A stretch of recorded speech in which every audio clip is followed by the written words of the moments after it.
Analyse du 10 octobre. Let's go. Bon, on va aller directement. Il y a un order bloc qu'on a marqué il y a 3 semaines. 3 semaines ou 2 semaines, c'est celui-là. Donc, pour l'instant, le marché n'a toujours pas réussi à casser ce niveau-là. C'est un niveau très très important. Parce que si jamais on casse ce niveau-là, il faut surveiller le niveau des 58 300. Le niveau des 58 300, c'est le pivot de février 2021. Voilà. Après, il y a un gap ce matin que le marché n'a pas comblé. C'est celui-là. Donc, c'est une zone à surveiller.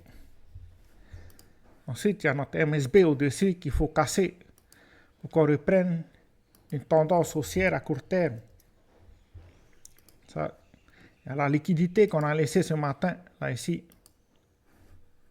Je vais mettre en jaune.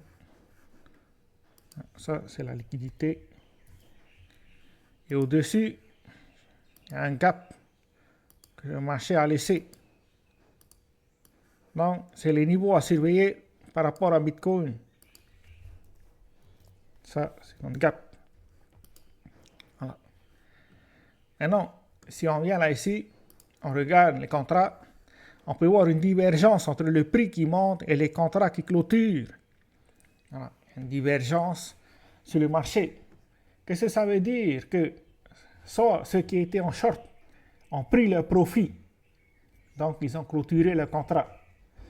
Ou bien soit ceux qui étaient en short ont été forcés de clôturer le contrat, ce qui va créer un short squeeze. C'est pour ça, dans les heures et dans les jours à venir, il faut être prudent sur le marché. Parce que si jamais on a un short squeeze, il faut s'attendre à ce qu'on aille chercher l'MSB. Ouais.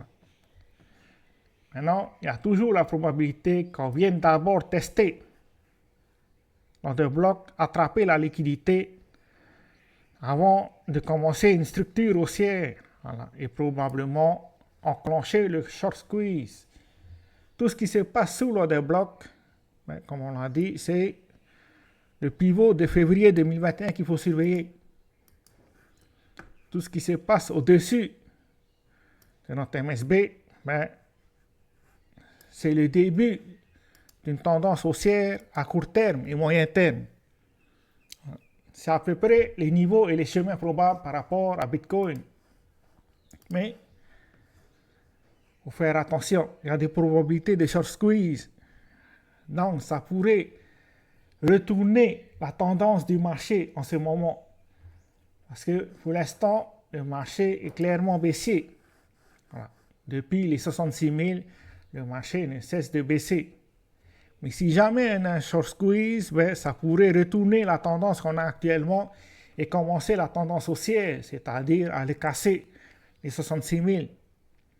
C'est pour ça qu'il faut être prudent. Si jamais on commence un short squeeze, je vais donner des informations dans les heures qui suivent, que ce soit sur les réseaux sociaux ou bien sur l'académie. Ensuite, on va regarder ce qui s'est passé par rapport aux altcoins.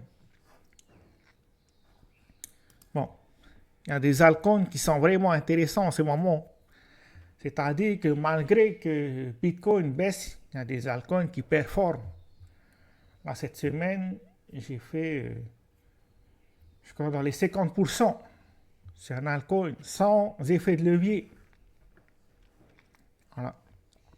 Mais bon, il y a toujours des probabilités qu'on vienne tester notre support. Après, il faut qu'on casse au minimum ce niveau-là pour pouvoir considérer une tendance haussière. Tant qu'on reste sous ce niveau-là, mais il n'y a pas vraiment de probabilité de tendance haussière. C'est pour ça qu'il faut mieux faire attention et surveiller le support qu'on a actuellement. Mais bon, le marché est très intéressant.